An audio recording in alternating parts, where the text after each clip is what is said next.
जैसे जैसे झारखंड में 2024 के चुनाव को लेकर के सरगर्मी बढ़ रही है, वैसे वैसे विधायकों को लेकर के नई नई बातें सामने आ रही है। हम बात कर रहे हैं बड़कागांव विधायक अंबा प्रसाद की, और लोकसभा चुनाव और विधानसभा चुनाव दोनों ही 2024 में होने वाले हैं। और उससे पहले बड़कागांव विधायक अंबा प्रसाद लगातार सुर्खियों में है, चाहे जमीन मामले को लेकर के हो या फिर अब जो आर्म्स अपने पास रखने की बात हो, राइफल अपने पास रखने की बात हो, लाइसेंसिंग की बात हो, उसको लेकर के ये पूरे चर्चे में है। 2024 के चुनाव से पहले ये सारी चीजें सामने आने लगी है। अभी तो सिर्फ चर्चा हो रही है कि क्या आगे करना है, रणनीति बन रही है, अलग अलग जगहों पर लोग अपने अपने काम में जुटे हुए हैं। उससे पहले ये सारी चीजें आपके खिलाफ में सामने आती है। देखिए, मेरे खिलाफ क्या चीज़ें हैं वो तो स्पष्ट हो। क्या मैंने अप्लाई किया गन के लिए, लाइसेंस के लिए अप्लाई किया, क्या ये गलत है? क्योंकि मुझे लाइफ थ्रेट फील होता है, मुझे लगता है कि कुछ लोग मुझे टारगेट में लिए हुए हैं, कुछ असामाजिक तत्व के लोग मौका देख रहे हैं क्योंकि उनके पास दूसरा कोई मौका नहीं मिल रहा है।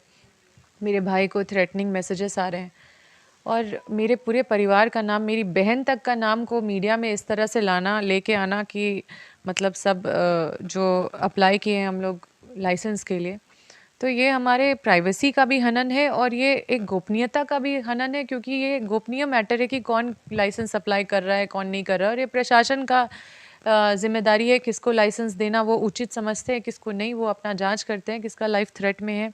और पूर्व में मेरे पिताजी को भी मारने के लिए सुपारी दी गई थी, जो मतलब प्रकाशित हुई थी, जिस पे मतलब कार्रवाई भी की गई थी पुलिस की तरफ से।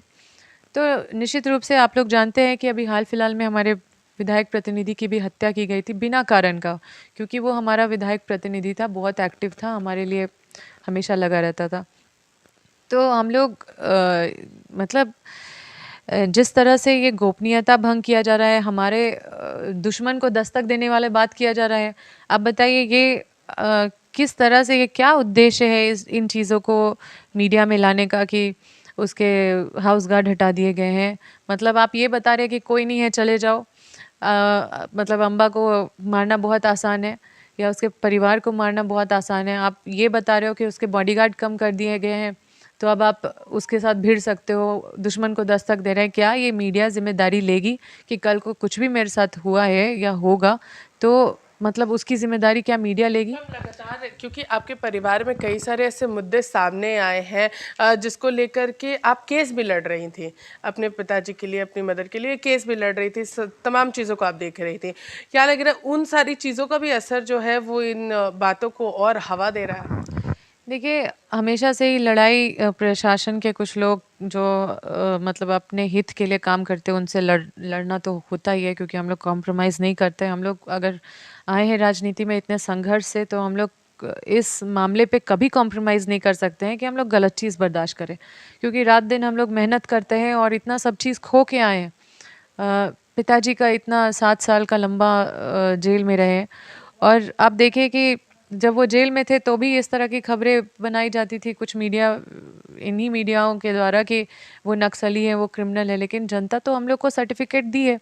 तो इस तरह से बदनाम करने से तो हम लोग घबरा नहीं रहे, लेकिन निश्चित रूप से ये समाज में इसका बुरा प्रभाव पड़ रहा है। और हमारे देखिए पूरे परिवार में मेरी छोटी बहन है, उसका भी नाम ऐसे अखबार में लाना, ये तो हमारी बहन के लिए भी खतरा है, उसके सेफ्टी के लिए भी खतरा है, उसको भी मतलब उजागर करना। और हम लोग हमेशा टारगेटेड रहते हैं, हमारे क्षेत्र में असामाजिक तत्व का के लोग हमेशा हावी होने का कोशिश करते हैं। और लगातार कोयलांचल में किस तरह की घटनाएं सामने आ रही है आपको पता है।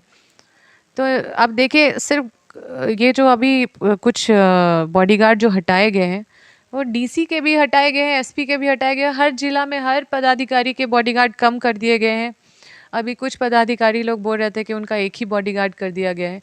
तो आप सिर्फ अंबा प्रसाद का कम किया गया है, ये क्या उद्देश्य बताता है? और जबकि कम नहीं किया गया है, ये झूठी खबर है। आप अभी आए होंगे तो मेरा होम गार्ड भी आपको दिखा होगा गेट पे, वो अपना ड्यूटी कर रहा है। तो आपके माध्यम से मैं सभी को सचेत कर देना चाहती हूँ कि मेरे सभी गार्ड हैं, मेरे हाउस गार्ड हैं, ताकि ये चीज़ दुश्मनों को ये ना महसूस हो कि कोई नहीं है तो फिर इसमें अपना इंटेंशन को वो आगे, गलत इंटेंशन के साथ हमें नुकसान पहुंचाने के लिए, हमारा लाइफ थ्रेट में डालने के लिए आगे बढ़े। यहाँ पर आपके ऊपर एक और आरोप जो है वो पिछले दिनों लगा था कि जमीन मामले को लेकर के अंबा प्रसाद ने वहाँ पे अपनी दबिश बना करके रखी है बड़का गांव में। देखिए, ये जिस गोपनीय शाखा जहाँ पे ये सारी फाइलें होती है, चाहे ज़मीन की हो, चाहे वो गन लाइसेंस का अप्लाई करने का, ये गोपनीय शाखा होता है। और ये जिस पदाधिकारी के अंडर होता है, वही पदाधिकारी दोनों मामलों में वो अपनी सक्रियता निभाएं, अति सक्रियता, हमें बदनाम करने के लिए। अगर कहीं से भी हम इन्वॉल्व हैं, तो हमने तो जो मीडिया, इतनी बड़ी मीडिया जो इस बिना कोई वेरिफिकेशन के, बिना मेरे पक्ष लिए इस इन चीज़ों को जो न्यूज़ में लेके आई, छापी कि हम लोग ज़मीन विवाद में के मामले में या ज़मीन लूट रहे थे या पता नहीं क्या कर रहे थे, तो सीधा सीधा मैं उनसे कहना चाहती हूँ कि आप क्यों नहीं उसका प्रमाण लेके हम पे एफआईआर करा रहे हैं। हम आपको हर जगह गलत बोलेंगे, आप हमें गलत प्रूफ करके दिखाइए। क्योंकि सिर्फ एक ओबीसी वर्ग की नई उभरता चेहरा देख रहे हैं, कम उम्र की है, तो वो सोच रहे हैं कि बहुत आसानी से वो हमें तोड़ने का काम करेंगे या फिर हम घबरा जाएंगे। ऐसा कोई बात नहीं है। आप सोचिए कितने सारे लोग लाइसेंस अप्लाई किए हैं, लेकिन सिर्फ अंबा प्रसाद अप्लाई किए, इसका जिक्र क्यों? कितने लोगों को लाइसेंस मिल गया है, इसको प्रकाशित करे, फिर सारे गोपनीय का फाइल निकाल के जो मतलब जहाँ से वो गोपनीय इंफॉर्मेशन निकाल रहे हैं, इसका मतलब सरकार भी खतरे में है। सरकार का सारा गोपनीयता पे एक प्रश्न चिन्ह है कि नाम तक उससे पढ़ा जा रहा है कि कौन कौन अप्लाई किए हैं। अप्लाई तो आप भी कर सकते हैं, और ये कोई मीडिया से पूछ के तो लाइसेंस नहीं दिया जाता है। वो तो अपना प्रशासन का, अपना इन्वेस्टिगेशन अपने दायरे का होता है। अम्मा जी, क्या लग रहा है इसके पीछे किनका हाथ हो सकता है? क्योंकि आप कह रही हैं कि इसमें जो है मुझे टारगेट बनाया जा रहा है, तो किसका हाथ हो सकता है इसके पीछे? देखिए, मैं पहले चीज़ों को बहुत हल्के में ले रही थी। मैं इतनी व्यस्त रहती थी, मेरे पास इतना प्रोग्राम रहता था, इतना जगह मेरा टारगेट रहता था। आज ये पंचायत जाना है, आज वो जगह जाना है, आज रोड का उद्घाटन करना है, तो रोड का शिलान्यास करना है, काम इधर लाना है, उधर लाना है। इन सब चीज़ों में मैं इतनी व्यस्त रही हूँ कि मैं इन सब चीज़ों को हमेशा इग्नोर करके चली, और मुझे लगा कि मेरे पीछे कौन पड़ेगा, हम क्या चीज़ है। हम अपने आप को कभी उस तरह से कभी नहीं देखे कि मेरे पीछे लोग भी पड़ सकते हैं। लेकिन अब हम मुझे आभास हो गया है कि बहुत सारे लोग हैं जो पूरा अलग अलग पॉकेट में मेरे पीछे लगे हुए हैं मुझे टारगेट करने के लिए। और इनका टारगेट बहुत मतलब साफ साफ देखिए ना कि इतना प्रमुखता से मेरी खबरों को चलाने के लिए कितने, अब इसे पेड बोले या फिर कोई व्यक्ति विशेष बोले या किसी का इंटेंशन बोले, कोई बड़ा आदमी ही कर सकता है ये सब। और अब हमें पूरी तरह से आभास हो रहा है कि मैं अपने आप को जितना मामूली समझ रही हूँ और मैं काम में व्यस्त हूँ, तो मुझे अब समय देना होगा कि मैं इन सब चीज़ों पे भी गंभीरता दिखाऊं, क्योंकि कुछ लोग सच में हमारे पीछे पड़े हुए हैं। अब तो ये हमारे लिए और ज़रूरी हो गई है कि हमें सुरक्षा प्रदान किया जाए, क्योंकि ये सब चीज़ें करके हमारी सुरक्षा को और भी ज़्यादा चैलेंज किया गया है, खतरे में डाला गया है। कौन कौन हो सकता है? क्या वो आपके क्षेत्र से रिलेटेड व्यक्ति है, या फिर आप जिस तरीके से लगातार अपनी बातों को उठाती है उनमें से कोई व्यक्ति है? देखिए, कुछ दलाल किस्म के लोग हैं, कुछ वैसे पदाधिकारी हैं जो पदाधिकारी भी बन गए हैं, तो वो गलत तरीके से पदाधिकारी बन गए हैं। जिस समय सब पदाधिकारी जो नियुक्ति हो रहे थे, उस समय जो घपला हुआ था जो पूर्व की सरकार में, वो लोग किसी जिसका संरक्षण, जिसका आशीर्वाद से वो लोग बने हैं, वो उनके इशारे पे चल रहे होंगे। और जहाँ तक कि मुझे खबर है कि ये लोग तो सुपारी लेके बैठे हुए हैं कि इसका पॉलिटिकल करियर डैमेज करना, लेकिन मैं कुछ गलत काम करती नहीं हूँ, इसलिए उनको मौका नहीं मिला है। ये 3 साल में उन्होंने कई बार कोशिश की है कुछ मौका ढूंढने का, लेकिन मौका नहीं मिला, और ये 2 चीज़ में भी फेल हो गए, चाहे ज़मीन विवाद हो या फिर मीडिया में हमारा गोपनीयता को भंग करके इन्होंने ज़रूर हमारे सुरक्षा पे ठेस पहुंचाया है, लेकिन ये दोनों चीज़ में उनकी कोई जीत नहीं हुई है। और कहीं से वो हमें गलत प्रूफ नहीं कर पाए, क्योंकि हम कभी किसी का गलत नहीं किए हैं, और कोई ऐसा प्रमाण नहीं है जो मेरे परिवार के खिलाफ ये बोल दे कि हम लोग कोई चोरी, डकैती, हत्या, मर्डर, बलात्कार या किसी तरह का संगीन अपराध में कहीं भी हमारा परिवार का नाम आया है। अगर कोर्ट में मामले भी चले हैं तो वो जनता के हित में, उनके हक और अधिकार की लड़ाई के संबंध में रहा है। हमेशा आप देखिएगा पकड़ी बरवाडी गोलीकांड वाला मामला, जो पूर्व की सरकार ने गोली चला के वहाँ पे उस धरना को ध्वस्त करने का काम किया था, आज भी वहाँ पे लोग काफ़ी झेल रहे हैं, विस्थापित लोग। और वहाँ के जो माननीय जो केंद्र सरकार में बैठते हैं उनका कोई जवाबदेही नहीं है, कोई जिम्मेदारी नहीं है।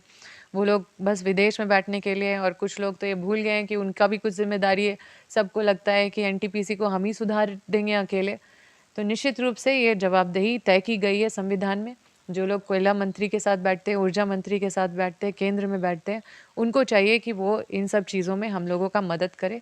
हम लोग अपने क्योंकि जनता का हम लोगों को सहयोग मिलता है, तो हम लोग उनके साथ मिलके धरना प्रदर्शन प्रोटेस्ट करते हैं और कुछ दिलवाते हैं। हम लोग 5 लाख से 25 लाख मुआवजा बढ़वाए हैं। मेरे समय में 5 लाख बढ़ा, मेरे पिताजी पूर्व मंत्री श्री योगेंद्र साहु ने 5 लाख से 20 लाख मुआवजा किया। आज लोग उसका लाभ उठा रहे हैं। तो देखिए, लगातार शुरुआत में ही मैंने कहा कि 2024 के चुनाव से पहले ये तमाम चीज़ें सामने आ रही है और ये साफ तौर पर बड़कागांव विधायक अमर प्रसाद ने भी कहा कि मेरे पॉलिटिकल करियर को बर्बाद करने के यहाँ पर सुपारी ली गई हुई है। तो इन तमाम चीज़ों पर हम लोगों ने इनसे चर्चा की और जिस तरीके से बातें सामने आई कि इन्हें राइफल गर्ल बनना है, इसको लेकर के भी इन्होंने अपनी बातों को हमारे साथ रखा।